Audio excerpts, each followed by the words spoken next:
प्यारे तलबा व तालिबात, अस्सलामु अलैकुम। आज हम तारीख़ में 7वां सबक देखेंगे।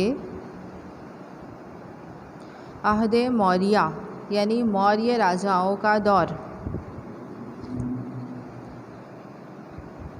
तो चंद्रगुप्त मौर्य ने मौर्य सल्तनत की बुनियाद डाली। अहद मौर्य की तारीख़ को जानने के लिए बहुत सारी चीज़ें, बहुत सारे वसाइल हासिल हुए हैं, जिसमें सबसे अहम अशोक की 44 जितनी सुतूनी तहरीरें हैं। ये सुतूनी तहरीरें पाली ज़बान में लिखी गई हैं।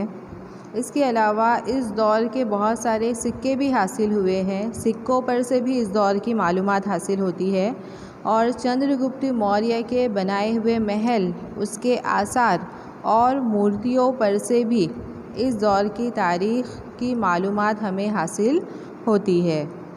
तो मौर्य दौर का निज़ाम हुकूमत जानने के लिए तारीख़ी ज़राए में सबसे अहम ज़रिया है कौटिल्य की लिखी गई अर्थशास्त्र किताब और मेगास्थनीज़ की लिखी हुई किताब इंडिका। इन दोनों किताबों पर से मौर्य दौर का निज़ाम हुकूमत या इस दौर की मालूमात हासिल होती है।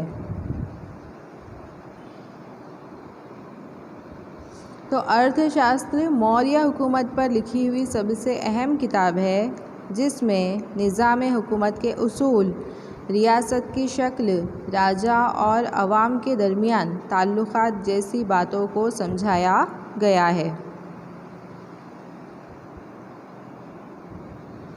इसी तरह चंद्रगुप्त मौर्य के दरबार में एक ग्रीक सफ़ीर मेगास्थनीज़ आया था।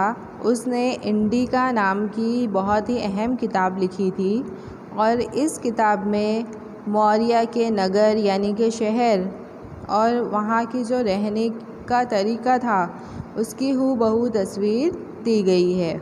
इसके अलावा श्रीलंका के दीपवंश और महावंश जैसी बुद्ध किताबों पर से भी मौर्य सल्तनत की तारीख़ी मालूमात हासिल होती है।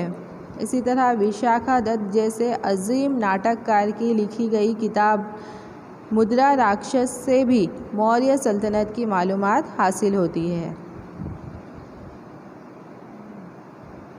उसके बाद देखेंगे कौटिल्य का अर्थशास्त्र। तो चंद्रगुप्त मौर्य के उस्ताद कौटिल्य, जिसे चाणक्य भी कहते हैं, उन्होंने इस किताब को लिखा है। अर्थशास्त्र ये मौर्य अहद की रियासत की शक्ल, उसका उसूल, राजा के फ़र्ज़ वगैरह पर रोशनी डालने वाली मशहूर किताब है। चाणक्य यानी कि कौटिल्य, चंद्रगुप्त और बिंदुसार, ये तीनों एक अहम रहनुमा के तौर पर थे। उन्होंने सल्तनत के लिए मखसूस 7 उसूल बनाए थे और कानून बनवाए थे। इसके अलावा ये जो किताब है, ये एक ही वक्त में लिखी हुई है ऐसा मालूम नहीं होता है, क्योंकि अर्थशास्त्र में सम्राट अशोक के दौर के ओहदेदारों के बारे में भी मालूमात दी गई है। इसके अलावा ये जो किताब है, क़दीम भारतीय रियासती तंजीम जानने के लिए बहुत ही अहम किताब मानी जाती है। उसके बाद हम दूसरी हेडिंग देखेंगे, मौर्य सल्तनत की तौसी के पहले के रियासती हालात। तो इससे पहले के सबक में हमने देखा था कि मगध रियासत पर ईरानी हमले हुए थे और ग्रीस के हमले हुए थे। तो सिकंदर के हमले का सबसे बड़ा असर ये हुआ कि कौटिल्य और चंद्रगुप्त मौर्य को पंजाब में थोड़ी बहुत कामयाबी मिली और उनकी ताकत में इजाफ़ा हुआ और उन्होंने एक बड़ी सी फ़ौज कायम की। नंद ख़ानदान का जो आखिरी राजा था धननंद को चंद्रगुप्त मौर्य ने हराया और मौर्य सल्तनत की बुनियाद डाली। इस तरह चंद्रगुप्त मौर्य को नंद राजा की एक बड़ी सी फ़ौज हासिल हुई और इसलिए उसने बहुत ही तेज़ी से मौर्य सल्तनत की तरक्की की।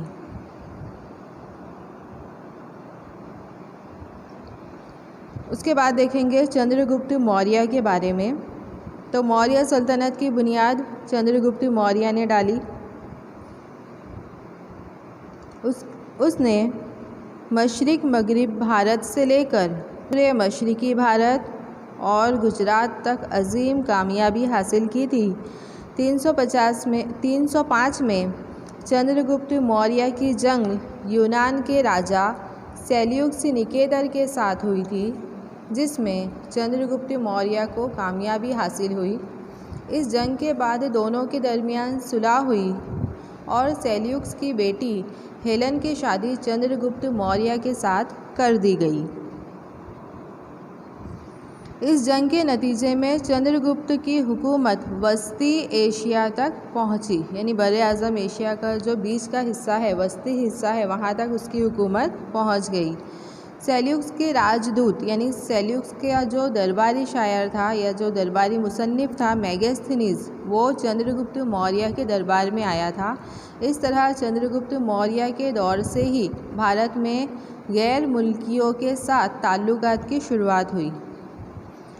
इसकी वफ़ात के बाद उसके बेटे बिंदुसार को एक अजीम सल्तनत विरासत में मिली। जैन रस्म के मुताबिक चंद्रगुप्त ने बिंदुसार को रियासत सौंप दी और जैन ऋषि मुनि भद्रबाहु के साथ जाकर जुनूबी भारत जाकर व्रत रखा और बाद में चंद्रगुप्त का इंतकाल हुआ। उसके बाद देखेंगे बिंदुसार के बारे में। तो बिंदुसार कौन था? चंद्रगुप्त मौर्य का बेटा था। तो चंद्रगुप्त के बाद बिंदुसार तख्त पर बैठा और उसने चंद्रगुप्त की जीत में अहम रोल अदा किया। बिंदुसार ने ग्रीक और दूसरे आलमी ताकतवरों के साथ तहजीबी लेन देन में अहम रोल अदा किया। उसने अपने दौर में 5 रियासतों की 5 राजधानी बनाई थी। अशोक उज्जैन की रियासत का सूबेदार था, अशोक जो कि उसका बेटा था। इसी तरह बिंदुसार का जो बड़ा बेटा था वो तक्षशिला का सूबेदार था। मौर्य सल्तनत की हदें वस्ती एशिया से जुनूबी भारत तक फैली हुई थी। किसके दौर में? बिंदुसार के दौर में।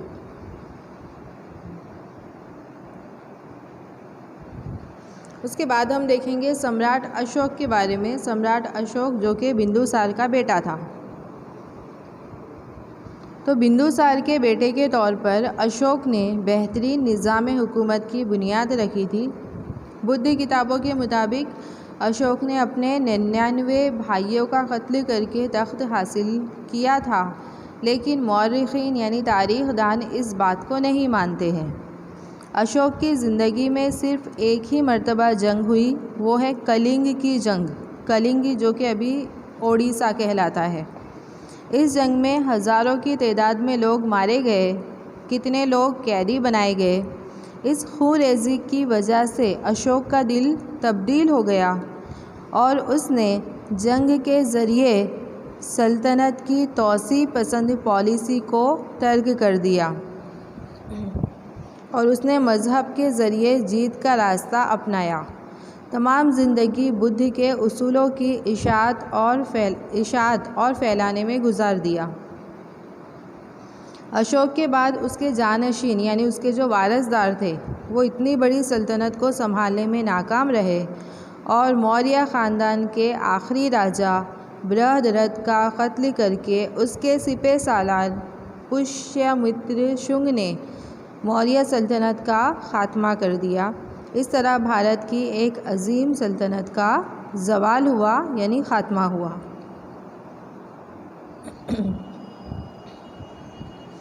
अब इसके आगे के जो टॉपिक है वो अगले पीरियड में पढ़ेंगे।